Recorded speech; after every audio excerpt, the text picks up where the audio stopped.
Hello दोस्तों, कैसे हैं आप सब। स्वागत है आपका हमारे YouTube channel direct classes Shahdol में। पिछले वीडियो में हमने मौर्य काल के बारे में पढ़ा था, मौर्य काल के स्रोत, मौर्य काल के शासक। आज हमारा जो टॉपिक है वो उत्तर मौर्य काल को लेकर के है, जिसका समय काल 200 ईसा पूर्व से 300 ईस्वी तक माना गया है।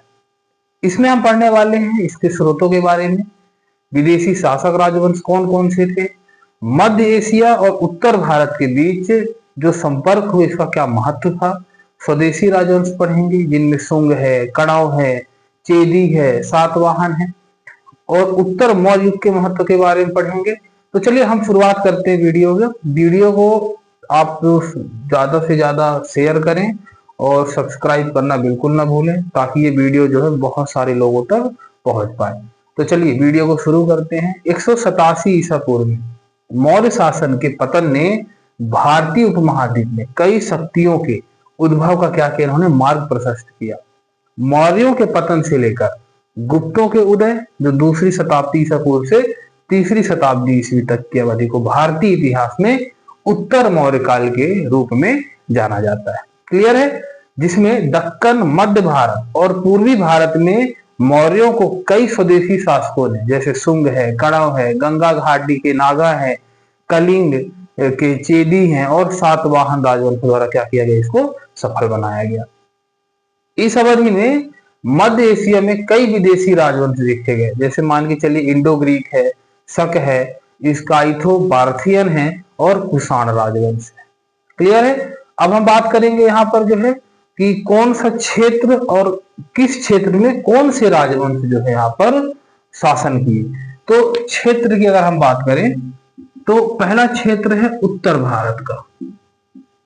उत्तर भारत के क्षेत्र में शुंगास और कणव, शुंग और कणव राजवंश ने क्या किया, यहाँ पर शासन किया। तो उत्तर भारत में शुंग और कणव राजवंश दो ऐसे राजवंश थे जिन्होंने उत्तर भारत के क्षेत्र पर क्या किया, उन्होंने शासन किया।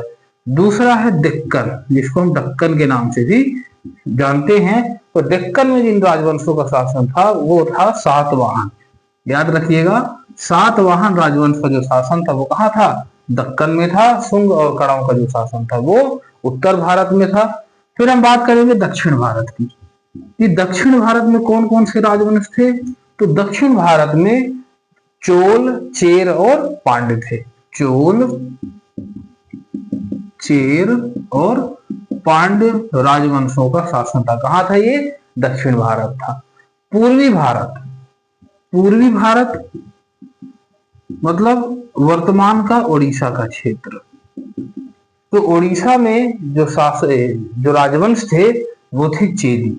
तो चेदियों ने कहा शासन किया है, पूर्वी भारत उड़ीसा में। क्लियर है? उत्तर पश्चिम भारत और उत्तर भारत, उत्तर पश्चिम भारत और उत्तर भारत, तो यहां पर कौन कौन से राजवंश का शासन था। तो यहाँ इंडो ग्रीक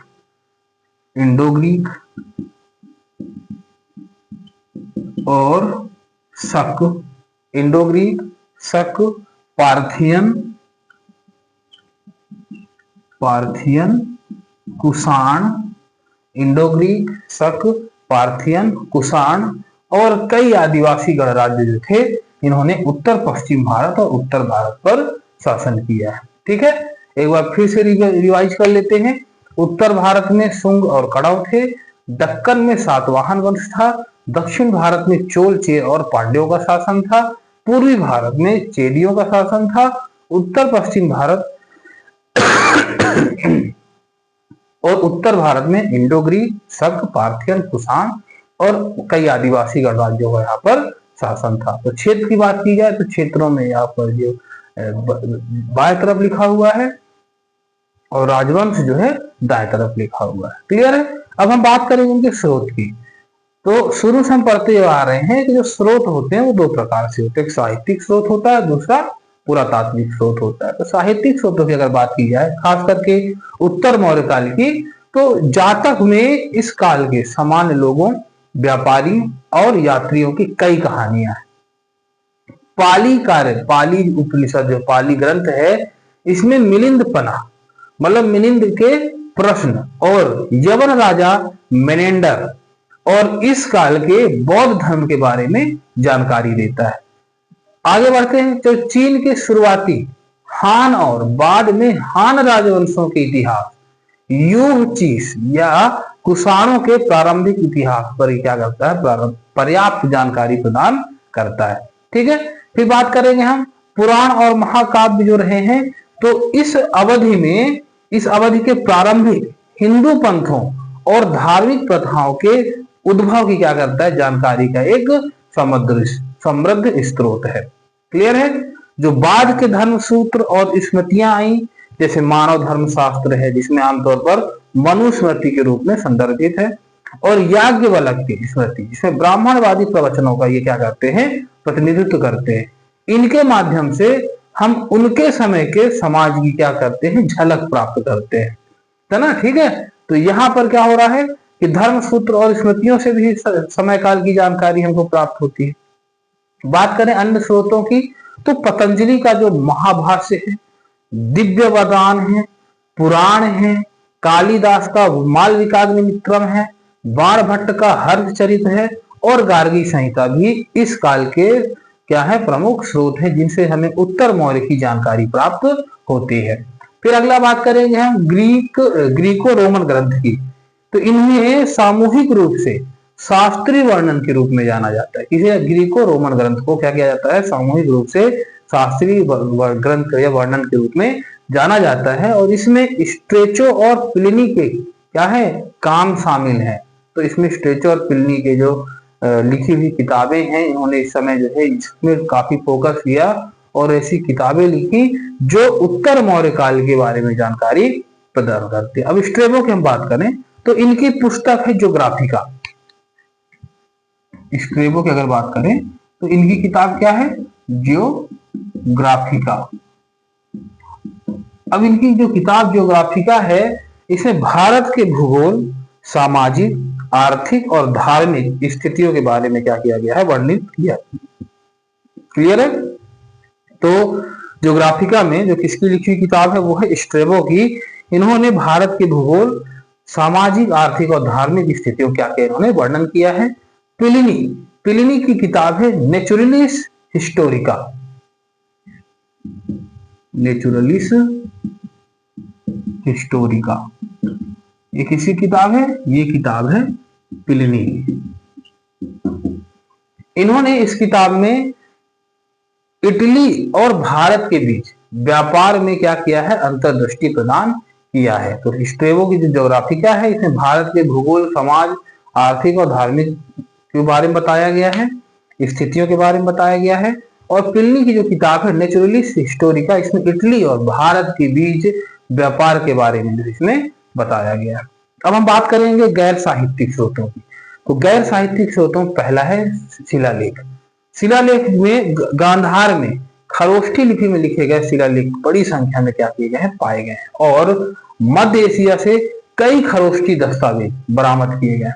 साथ ही अयोध्या, विदिशा और भरहुत आदि के शिलालेख भी प्राप्त होते हैं। ठीक है। सिक्कों की बात करें, अगले जो पुरातात्विक स्रोत हैं जिनको हम साहित्यिक स्रोत कह सकते हैं, इनके सिक्के जिन पर शासकों के नाम अंकित है। तो गैर साहित्यिक स्रोतों में जो है दूसरा सिक्का है, सिक्कों में क्या है कि इस समय के जो शासक थे उनके नाम जो इसमें अंकित किए गए, जिसमें जैसे मान के लिए इंडो ग्रीक शासक के नाम कई सिक्कों में जो प्राप्त होते हैं। ठीक है। फिर पुरातात्विक स्रोत की अगर बात की जाए तो मिट्टी के बर्तनों में पहियों पर बने मध्यम कपड़े के लाल बर्तन शामिल हैं, जो मुहर और कृत्रिम डिजाइनों के साथ पाए गए हैं। अब हम बात करेंगे विदेशी शासक राजवंश की। तो विदेशी शासक राजवंश की अगर हम बात करते हैं तो जो सबसे पहला नाम आता है, सबसे पहला नाम किसका आता है, ये आता है इंडो ग्रीक का। तो इससे पहले थोड़ा समझा लेते हैं कि जो मौर्य और सेल्यूकस साम्राज्य 185 ईसा पूर्व के आसपास एक ही समय में क्या हो गए, समाप्त हो गए, और इनके राज्यपालों ने क्या किया, उन्होंने स्वतंत्रता की घोषणा कर दी और स्वतंत्र राज्यों की स्थापना कर दी। क्लियर है। 220 ईसा पूर्व में चीन की महान दीवार के निर्माण में, मतलब 220 ईसा पूर्व के करीब है, क्या हुआ है, चीन की जो दीवार है उसका निर्माण किया गया। अब उस निर्माण की वजह से जो शक, युची जैसे जो मध्य एशियाई जनजाति थी वो किधर आ गए, भारत की ओर आ गए। ठीक है, इनको भारत की ओर ढकेल दिया गया। अशोक के जो कमजोर उत्तराधिकारी थे, इनमें क्या होता है कि जो विदेशी आक्रमण जब होते हैं तो उसको रोकने में ये विफल होते हैं, और इन विदेशी आक्रमणकारियों को भारतीय समाज में आत्मसात किया गया। उनका न केवल भारतीयकरण किया गया बल्कि इनका हिंदूकरण भी हो गया। तो इस तरीके से जो है विदेशी शासक जो राजवंश थे वो भारत में प्रवेश करते हैं और भारतीय ना होकर के वो क्या हो जाते हैं, हिंदू में परिवर्तित हो जाते हैं। ठीक है, तो चलिए पहला राजवंश विदेशी राजवंश है इंडो ग्रीक। इंडो ग्रीक राजवंश, इंडो ग्रीक राजवंश की बात की जाए तो भारत पर आक्रमण करने वाले पहले क्या थे, इंडो ग्रीक थे। देखिए इस वीडियो में मैं आपको पूरा डिटेल बताने वाला हूँ, कोई भी ऐसी चीज नहीं छूटेगी जिसमें आपको जो है नुकसान उठाना पड़े, क्योंकि मैं ये जो पढ़ा रहा हूँ वो एमपीपीएससी प्री और मेंस दोनों के हिसाब से पढ़ा रहा हूँ। ठीक है, तो आप वीडियो को रोक करके प्रॉपर अपना नोट्स बना सकते हो। तो चलिए आप बात करते हैं, तो भारत पर आक्रमण करने वाले पहले कौन थे, इंडो ग्रीक थे। ये जो आए हैं वो बैक्ट्रिया मतलब उत्तर अफगानिस्तान के सेल्यूकसी गवर्नर रहे। इनकी पृष्ठभूमि अगर बात की जाए तो ये क्या थे, उत्तर अफगानिस्तान के क्या थे, सेल्यूकसी गवर्नर थे। डेमेट्रियस प्रथम ने अपने सेनानी मेनेंडर के साथ भारत पर आक्रमण किया और मेनेंडर ने अपने राज्य को अफगानिस्तान से यूपी और गुजरात तक इन्होंने बढ़ाया है। राजधानी की बात की जाए तो जो सकला है अर्थात सियालकोट, बाद में इसे तक्षशिला के नाम से जाना गया, इनकी राजधानी थी, तो राजधानी का नाम था सकला। नागा सेन के प्रभाव में मेनेंडर, जिसे मिलिंद के नाम से जाना जाता है, जब मेनेंडर ने बौद्ध धर्म अपना लिया तो इन्हें जो है मिलिंद उन्होंने अपना नाम रख लिया। तो नागा सेन के प्रभाव में मेनेंडर ने क्या किया था, मिलिंद नाम से बौद्ध धर्म को अपना लिया था। इसमें एक मिलिंद पन्हो है, मिलिंद और नागसेन के बीच जो दार्शनिक संवाद हुआ इसके बारे में जानकारी देता है, और ये क्या है, एक पाली कृति है। इस कृति में सकला को भूतल स्वर्ग के रूप में वर्णित किया गया है। अब बात करें हम ग्रीक शासक की, तो ग्रीक शासक जो एंटियाल साइड ने ग्रीक राजदूत जो है हेलियोडोरस को कहां भेजा था, बिरसा भेजा था। किसको भेजा था, हेलियोडोरस को। किसने भेजा था, तो एंटियाल साइड्स ने, जो कि एक ग्रीक शासक थे, उन्होंने अपने ग्रीक राजदूत हेलियोडोरस को बिरसा भेजा। दूसरी शताब्दी ईसा पूर्व के अंत में हेलियोडोरस ने विदिशा के पास बेस नगर में गरुड़ स्तंभ बनवाया, और स्तंभ पर शिलालेख के अलावा यह दर्ज भी है कि वह भागवत धर्म का अनुयायी था। इसके जो समकालीन शासक थे उनका नाम भागभद्र है, जो कि इसका भी उल्लेख किया गया है, और ये किससे थे, ये शुंग वंश से संबंधित थे। 15 वर्ष की छोटी अवधि के भीतर 10 शासक थे, जो यह दिखाता है कि राजनैतिक अस्थिरता क्या हो गई थी, एक प्रकार से पूरी तरह से मानकल बन गई थी। पार्थियन और शक के साथ संघर्ष के जो कारण थे वो गांधार पर इंडो ग्रीक शासन का समाप्त होना था। इंडो ग्रीक जैसे समाप्त होता है, और किसकी वजह से, पार्थियन और शक शासकों के साथ संघर्ष के कारण। अब हम इंडो ईरानियों की बात करें, इनके योगदान की, तो इंडो ग्रीक सोने के सिक्के जारी करने वाले पहले भारतीय शासक थे, और डबल ड्राई स्ट्रक सिक्के पेश करने वाले पहले व्यक्ति थे। ठीक है, इंडो यूनानियों के सिक्के किसी विशेष राजा को अंकित करने वाले पहले सिक्के थे। हम अग्रभाग पर राजा के शीर्षक, नाम और चित्र, और पीछे की ओर जो है धार्मिक जानकारी जैसे देवताओं से संबंधित जानकारी जो है इसमें देखने को मिलती है। मेनेंडर के सिक्कों के पीछे की ओर 8 तीलियों के साथ बौद्ध धर्म चक्र भी पाया गया है। और बात करें अगर ग्रेको बैक्ट्रियन के सिक्कों में, जो हिंदू कुश के उत्तर में प्रसारित हुए थे, सोने, चांदी, तांबे और निकल से बने हुए थे। इंडो ग्रीक सिक्के जो हिंदू कुश से दक्षिण प्रसारित हुए, है ना, और इनके पास ग्रीक और खरोष्ठी में द्विभाषी शिलालेख में और एक भारतीय वजन मानक का क्या किया, उन्होंने पालन किया। कई इंडो ग्रीक शासकों के नाम उनके सिक्कों से जाने जाते थे। 42 ग्रेको बैक्ट्रियन और इंडो ग्रीक राजाओं में से 34 केवल उनके सिक्कों के माध्यम से जाने जाते हैं। सिक्कों में उल्लिखित कुछ शासकों में शामिल है, जैसे डेमेट्रियस प्रथम है, डेमेट्रियस द्वितीय है, अपोलोडोट्स हैं, पेंटालोल अगथोकल्स हैं, मेनेंडर हैं।